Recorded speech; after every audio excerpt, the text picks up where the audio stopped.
मेरी उम्र 50 साल है। मैं 2 बच्चों की माँ हूँ। मैंने दोनों की शादी कर गृहस्थी भी बसा दी है।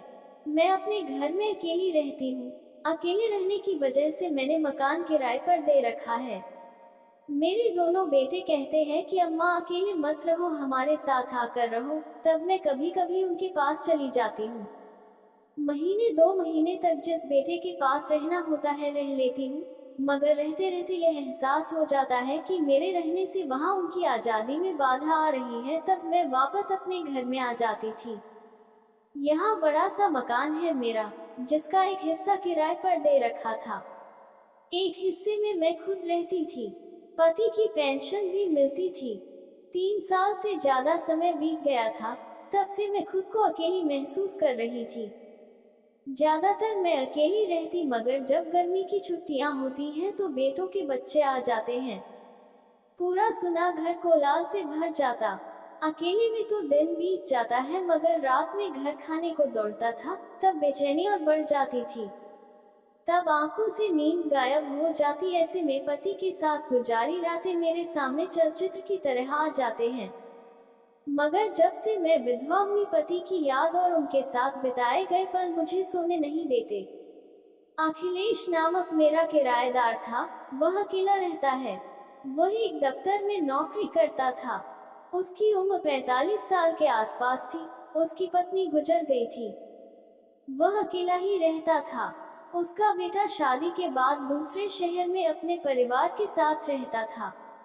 धीरे धीरे हम दोनों के बीच खिंचाव बढ़ने लगा। जिस दिन चपरासी रोटी बनाने नहीं आता, उस दिन मैं अखिलेश को अपने यहाँ बुला लेती थी या खुद ही वहाँ बनाने चली जाती थी। अखिलेश ऊपर रहता था। सीढ़ियाँ मेरे कमरे के गलियारे से ही जाती थी। आने जाने के बीच कई बार हमारी नजरें मिलती थी। जब मैं उसे अपने यहाँ रोटी खाने को बुलाती थी, तब कई बार जानबूझकर आंचल गिरा देती थी। ब्लाउज से जब उभार दिखते थे, तब अखिलेश देर तक देखता रहता था। मैं आंचल से नहीं ढकती थी। मैं 50 साल की विधवा थी, मगर फिर भी मैं टीवी पर अनचाहे सीन देखती। मेरे भीतर भी जोश पैदा होता। जोश कभी कभी इतना ज्यादा हो जाता कि मैं छटपटा कर रह जाती। एक दिन मैंने अखिलेश को अपने यहाँ खाने के लिए बुलाया। उसे खाना परोस रही थी और कामुक निगाहों से देखती भी जा रही थी। मैं आंचल भी बार बार गिराती जा रही थी, मगर अखिलेश संकेत नहीं समझ पा रहा था। मैं उम्र में उससे बड़ी भी थी। मेरी आंखों पर लाश का पर्दा पड़ा हुआ था।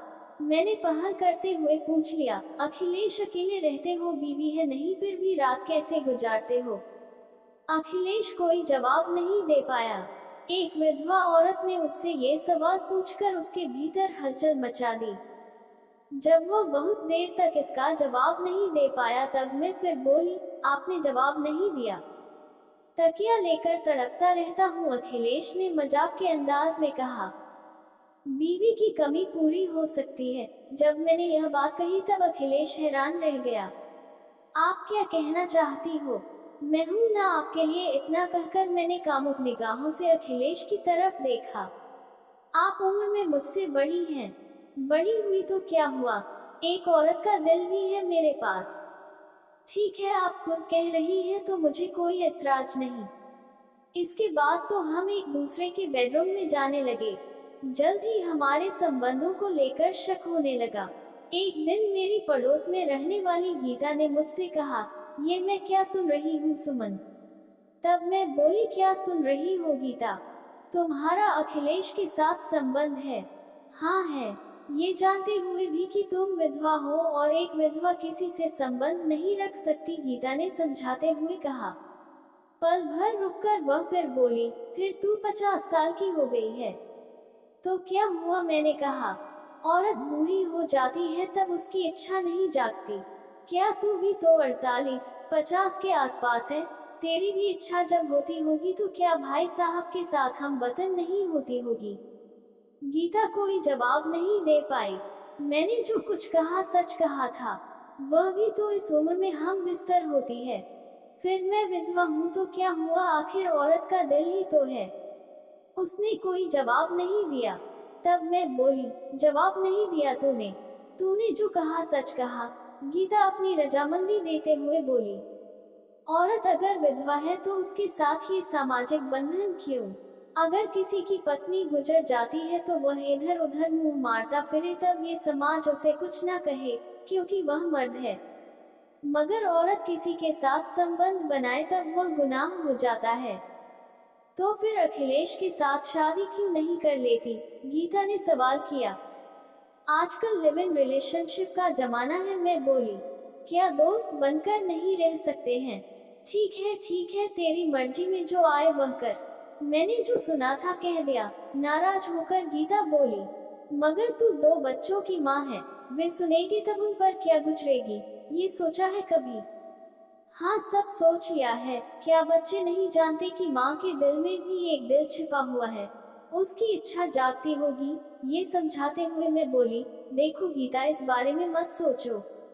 ठीक है बाबा, अब इस बारे में तुझसे कुछ नहीं पूछूंगी, तेरी मर्जी में जो आए वह कर, कहकर गीता चली गई। गीता ने जो कुछ मेरे बारे में कहा था सच था, मगर आज गीता ने हमारे संबंधों को लेकर जो बात कही उसे साफ साफ कहकर मैंने अपने मन की सारी हालत बता दी। मगर एक विधवा होकर मैं जो काम कर रही थी क्या मुझे शोभा देता है? समाज को पता चलेगा तब सब मेरी बुराई करेंगे, मुझ पर ताने कसेंगे। गीता ने तो मेरे सामने अखिलेश से शादी करने का प्रस्ताव रखा, उसका प्रस्ताव तो अच्छा है। शादी समाज का एक लाइसेंस है।